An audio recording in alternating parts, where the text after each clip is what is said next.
Hi everyone and welcome to Murder UK with me, Vanessa. Today sees us not visiting one murder victim but two, Christine Blood and Anne Carrier, who were brutally murdered in a failed kidnapping attempt in 1979. This is the story of the Boarded Barn murders. The scene of the crime was a beautiful Tudor country house called Boarded Barn Cottage at Scholar Green near Congleton in Cheshire. On November the 5th, 1979, two best friends, Anne Carrier and Christine Blood, had gone to the house to take an inventory of the furniture and fittings. They were both 39 years old. The house had belonged to Anne's mother, who passed away only a few weeks earlier. The women arrived at the house separately during that afternoon.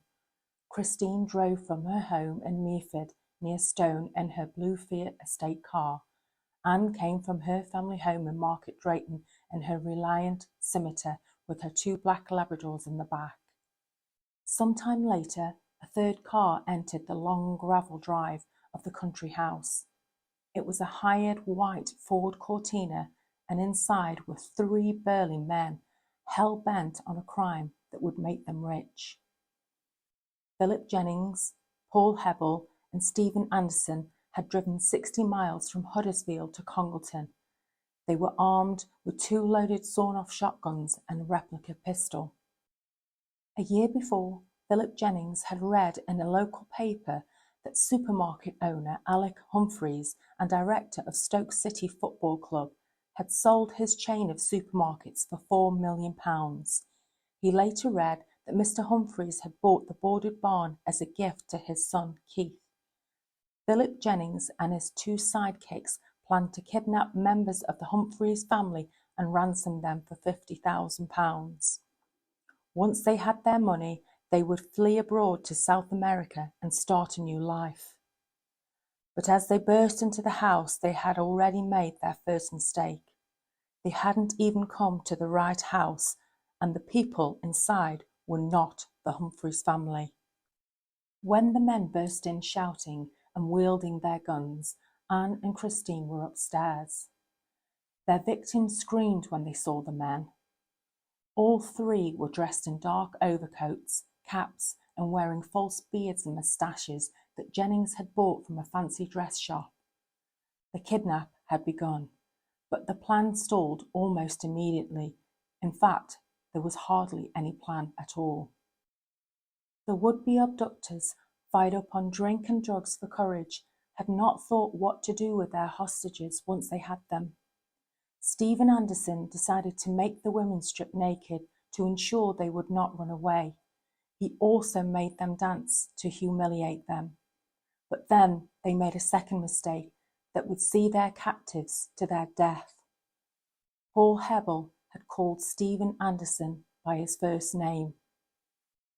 Realizing the error, all three men were thrown into a panic. They feared that the mention of the name, coupled with their distinctive Yorkshire accents, meant that they could be identified. Their hostages would have to die.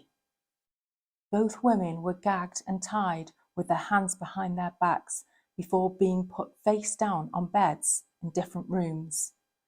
Pillows were then placed over their heads, and they were both shot cold-blooded. All three men took part in the shootings, so they would all be equally responsible. The three killers then left the house via a set of French windows. Before the killings, Philip Jennings decided to hide the white Ford Cortina in the garage which was adjacent to the house. Philip Jennings opened the doors and reversed out, but in his haste clipped the wooden doorpost and smashed one of the rear lights. On the way back to Huddersfield, they stopped at a garage and bought and fitted a new light assembly. The murderers then drove as fast as they possibly could back to Huddersfield. They wanted to see if they had made the evening news. They hadn't, as their wicked deeds had been discovered too late to make prime-time evening bulletins. The full horror of the events at the Boarded Barns was not discovered until early evening. It was Guy Fawkes night, and both Christine and Anne had been due to go to a firework party. When they didn't come home, Anxious relatives called Wendy King, Anne Carrier's sister-in-law, who lived close to Congleton, and asked her to go to the cottage to check if everything was okay. As soon as Wendy and her husband Roger arrived at the house, they knew something was very wrong. The garage doors were ajar and damaged. A French window was open even though the night was freezing, and Anne's dogs, Jody and Kit, were running free, whining and barking. It was Mrs. King who made the first harrowing discovery, finding her sister-in-law's body lying bound on the bed. Roger King immediately called the police. It was not until a patrol car arrived that Mr. King went back into the house with the constable and made the second awful discovery: the body of Christine Blood, shot to death in another room. The first clues were found quickly. Shattered perspex from the broken lights on the getaway car was carefully collected from the garage entrance, plus scrapings of white paint from the wooden frame. Anne's grey scimitar was still on the driveway, but Christine's blue Fiat Estate was still missing. At this point, for reasons unknown, the killers had driven it away. Stephen Anderson and Paul Hebel had made it as far as Newcastle under Lyme, about 10 miles away from the murder scene in Staffordshire. There, they ditched the stolen car on the forecourt of the Mile House pub and transferred to the white Ford Cortina, which Philip Jennings was driving.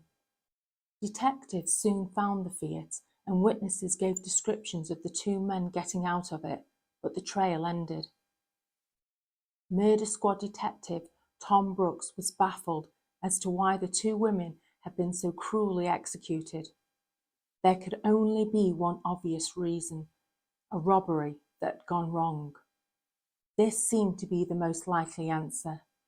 2, possibly even 3 intruders had clearly been involved, but nothing was missing from the house. When a post-mortem examination revealed that Mrs. Anne Carrier had also been raped, the motive became even harder to understand. D.C. Brooks feared that this case would take longer than most murder cases to solve, but in fact, fate was on his side. The case was in fact solved for him within a week by fellow officers working on a case in another part of the country. PC Gary Dooley and Sergeant Terry Hall were trying to discover who had stolen 2 tons of lead flashing worth around £1,000 from an old hospital which was due to be knocked down. The 2 officers started to go and ask local scrap firms, and one of their first inquiries had brought them luck. A scrap dealer had told them that he'd recently bought a large consignment of stripped lead. The man who bought it had given a false name, but the scrapyard foreman jotted down his registration plate in the purchasing book.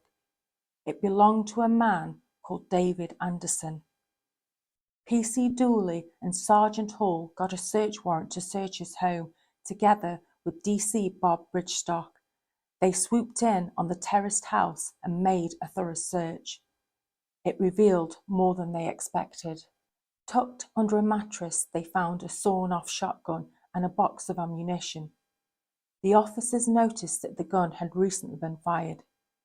David Anderson was arrested on the spot. DC Bridgestock suspected that the gun was used in a hold-up, but David Anderson insisted he was innocent and told the officers he was looking after it for his brother Stephen. Police throughout the area were alerted to look out for Stephen Anderson. He was to be arrested on sight. Detectives didn't know what he had done, but they were sure he had done something. Within 24 hours, Stephen Anderson was under arrest after a police officer spotted him boarding a bus in Huddersfield.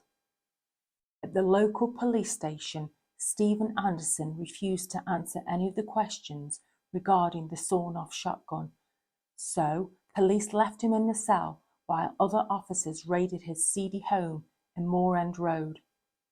Within just 5 minutes, the officers had all the answers they needed. In the drawers upstairs, there were piles of newspaper cuttings on the boarded barn murders, along with cassette tapes of radio and TV news broadcasts as well as shotgun cartridges identical to the ones used at the boarded barn cottage. An hour later, D.S. Brooks and his deputies were on the way from Congleton to Huddersfield to question Stephen Anderson. When questioned, Stephen Anderson broke down and admitted the offence to the officers and started recounting the sordid tale of what actually happened at the boarded barn cottage. He said that Philip Jennings had plotted the job and that Paul Hebel had fired the first shot and that one of the shotguns had been thrown in the River Calder. The next morning at dawn, armed officers arrested Philip Jennings and Paul Hebel. The boarded barn killers went on trial at Chester Crown Court in July 1980.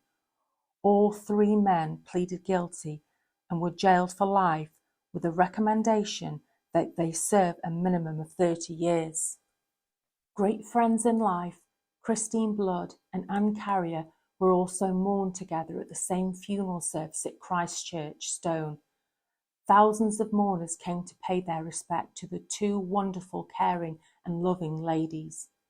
A committal service took place at Bradwell Crematorium. So we've actually arrived at the grave of Christine's cremated remains. If we take a look at the stone, it reads, "In loving memory of Christine, dearly loved wife of Peter Blood, died 5th of November 1979, aged 39 years old." God bless you, Christine. And now we're going to visit the grave of Anne Carrier at St Mary's Church, Market Drayton. So here we are at St Mary's Church at Market Drayton, and we've actually located the grave in the Garden of Remembrance. So if we just take a look at the gravestone, it reads, "In loving memory of Anne, beloved wife of David Carrier and mother of Jeremy and Richard, died 5th of November 1979, aged 39 years old." And she's actually reunited now with her husband, David. God bless you both. So if you found today's murder story interesting, stay tuned next week for more murder stories with me, Vanessa. Take care, stay safe. Bye for now.